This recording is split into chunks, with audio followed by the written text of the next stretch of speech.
Hi, we're sitting here with Miss Tacorra, my good sister. We're in the home of Dr. Smith. We are just having a little fun with friends and family And the over home here. of Dr. Smith, aren't you Dr. Smith? Yes. I like to talk to myself in third person. So, I'm sorry. I thought I was good. That was good. That was a good one. I like that. Okay, go ahead. That was good. So, of course, it's me, Dr. Smith from the Life Atlanta, and I'm sitting here with my good friend, Miss Tacorra, and we're having a good time, but we want to find out what's been going on with you. But first of all, we want to ask you, we know you're busy.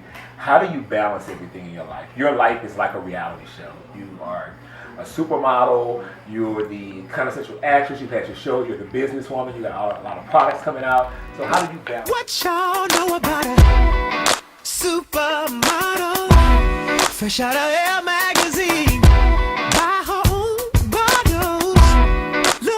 I think Tacorra is bodacious, bubblicious, sexy. What's up, everybody? Y'all are looking so fabulous. Welcome to Spring Fling 2010.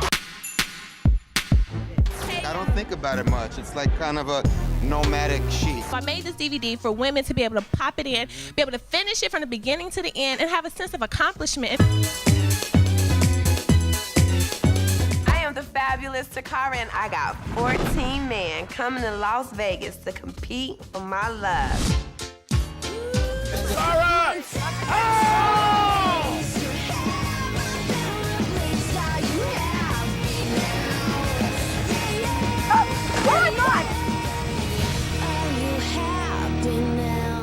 I'm just Tacorra. I can be me. I can just do me and make a life out of it. That's really amazing. So I think that's how I'll be able to find the balance, because I'm always being myself. That's what's up. So listen, so you were on cycle 3 of the famous show, you know, this model search, so you get in there. And tell me, what was your experience like, and what did you learn from that journey, from saying, hey, I want to go compete with these girls, and then becoming the brand that you are? Well, when I first seen America's Next Top Model, I was like, oh, I can do that. I was like, oh, long as I get a chance, if I get on that show, then I'm going to show people how to work this out, you know, because I never understood how people got onto shows and never kind of parlayed it. So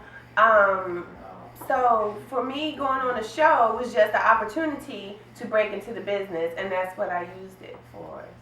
So tell me this, in the fashion industry, how did you feel becoming the person who represented plus models?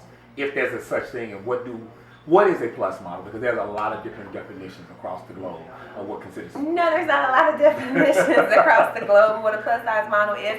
It's very simple. When you talk about plus size model, you have to first talk about the origin of it, which is the model. And models are a size 0, a size 2, a size 4. And those are what the sample sizes are. And sample sizes are what the designers make before they start making mass product and stuff. And they make them sizes because it's cheaper on the fabric, and so So the models have to conform to what they put out there, so to speak. So exactly what the designers put out there, and the designers are the one who hire the models to model their designs, and so they're hiring 0s, 2s, and 4s. So when you take a 0 and you go to a 10, or you take a 2 and you go to a 12, or you take a 4 and go to a 14, now that's called plus size. And then actually, if you look it up, it's called extended sizes, and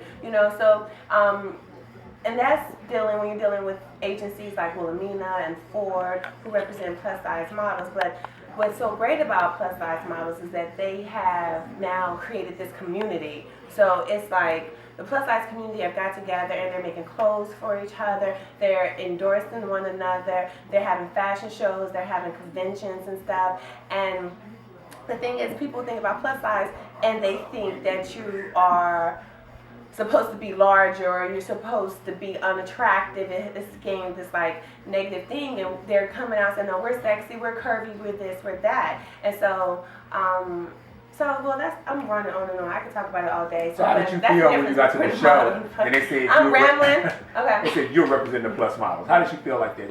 Was that designed that you would be the plus model for the show, or was that thought of afterwards? How was that process? Because now you're the go-to girl, so to speak.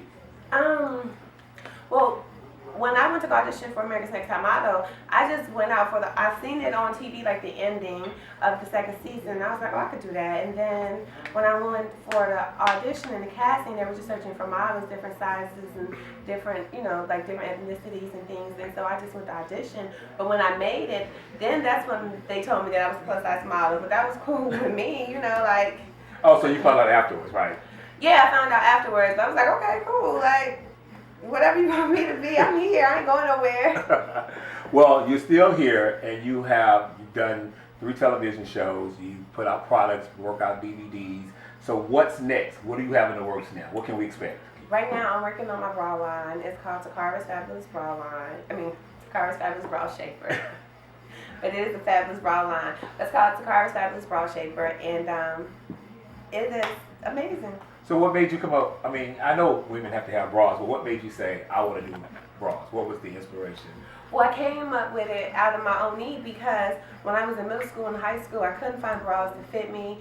And even now, it's very hard to find bras. I have to order my bras. And so I wanted, and then also when you order bras, they do nothing for your shape. Like I have real breasts, and I believe that I shouldn't have to try to buy a push-up bra or a padded bra and all these different gimmick type bras to make my breasts look like something. Right, because you have it naturally. Yeah, because I have it naturally. So I created a bra that naturally made my breasts look good. So that's why I call it a bra shaper, because it shapes the breasts.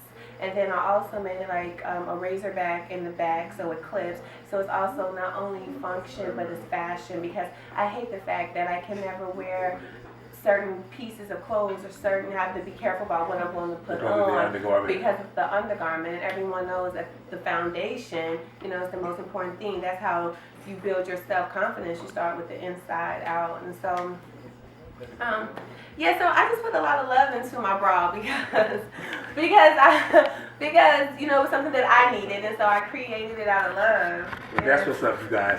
But listen, thank you guys for tuning in. We're sitting here with the Fabulous Toccara.